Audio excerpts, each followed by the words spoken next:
नमस्कार मेरे श्रोतागण।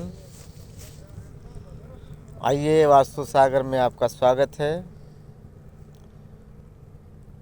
आज वास्तु सागर में बात करेंगे पश्चिम मुखी प्लॉट पे वास्तु के अनुसार कैसा बिल्डअप होना चाहिए। उसमें भी आज स्पेशल यह है, किसी मेरे जानने वाले का एक प्लॉट है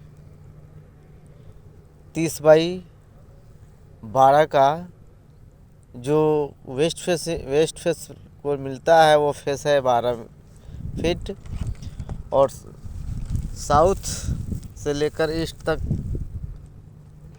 जो है वो आपका 30 फीट है।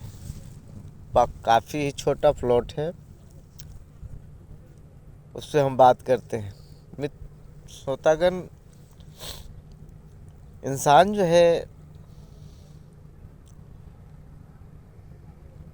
बहुत ही परिश्रम करने के बाद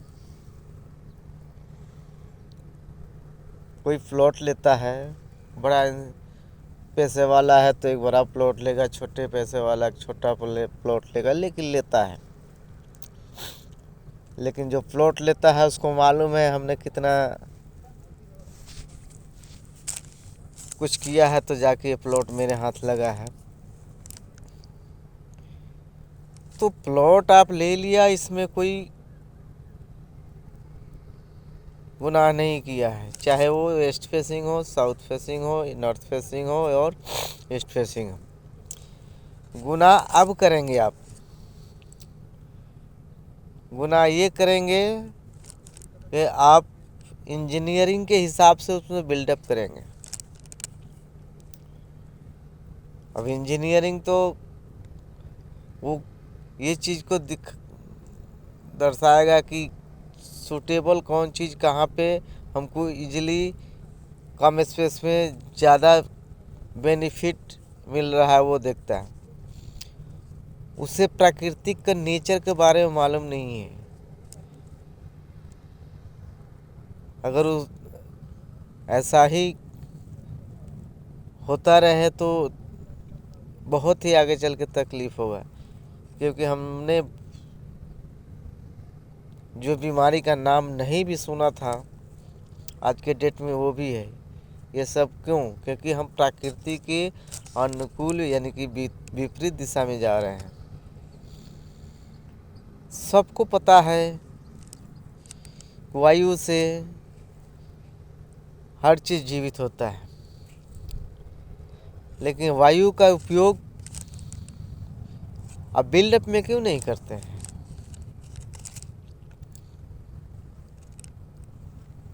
कोई भी आर्किटेक्ट और इंजीनियर हमको बता दे कि उसने जो साउथ में और वेस्ट में बिल्डअप करवाया है वो सक्सेस हो।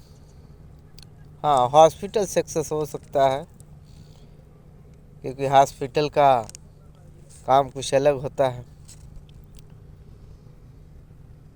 इसलिए कभी भी बिल्डअप करें वास्तु के अनुरूप करें। वास्तु बोले तो एक प्राकृतिक है। प्राकृतिक बोले तो 5 तत्व है: भूमि, जल, अग्नि, वायु, आकाश। और इसी से हमारा शरीर का निर्माण होता है। ये किसी जाति विशेष और धर्म विशेष के लिए यह नियम नहीं है। वास्तु एक मानव शरीर का जो है स्ट्रक्चर का रूप है, जो सबके कल्याणकारी में काम आता है। तो घर बनाना पैसा है तो इजी है, कोई दिक्कत नहीं है, घर बना सकते हैं, नो प्रॉब्लम। 3 महीने का घर बनाने का टारगेट हो तो आप 1.5 महीने में, 2 महीने में, 1 महीने में भी बना सकता है, क्योंकि पैसा है। पैसा क्या है? भौतिक है। तो आप भौतिक सुख जो है भौतिक चीज़ों से आप अर्जित कर लेंगे, बट जो शारीरिक सुख है वो आपको प्राकृतिक से ही मिलेगा। आज भी आँखों का रोशनी अगर आपका चला जाता है या कम दिखाई देने लगता है तो डॉक्टर के पास जाएंगे तो यही कहेगा कि फ़िलहाल के लिए ये दवाइयाँ ले लो, ये चश्मा ले लो और कोशिश करो कि नंगे पैर सुबह के टाइम घास पे चलने का। तो आपका अगर भौतिक में ये सब चीज़ अवेलेबल है तो फिर नंगे पांव चलने का प्रक्रिया क्या है? तो वही है प्राकृतिक। इस बात को समझिए, किसी चिड़िया का घोंसला बनाने का तरीका नहीं बदला, कोई भी जानवर जीव हो अपना जो रहने का तौर तरीका नहीं बदला। इसके लिए वो बीमार भी कम पड़ते हैं। अगर इक्का दुक्का कोई बीमार पड़ा भी तो उसमें भी मनुष्य का ही किसी कारणवश गलती है। आज भी देखते होंगे कि कोई अगर जानवर बीमार पड़ गया तो सबसे पहले वो खाना छोड़ देता है, लेकिन हम इंसान क्या करते हैं, नहीं खिलाओ फिर दवा खिलाओ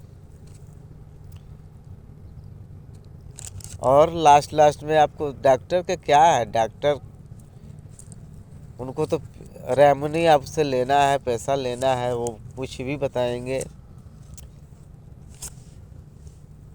तो कम से कम हम इंसान हैं तो उनसे तो सीखे। तबीयत खराब है पूरा ढके ले जा रहे हैं, ये भी एक वास्तु के दायरे में ही आता है, क्योंकि वास्तु आपको नेचुरल तरीके से रहना, पहनना और खाना सिखाता है, जो आप जो है से इसको भूल चुके हैं। तो दोस्तों, अगर ये वीडियो पसंद आया, काफ़ी लंबा हो गया, पसंद आया तो लाइक सब्सक्राइब कीजिएगा ताकि आगे आने वाले वीडियो को आपको नोटिफिकेशन मिल सके।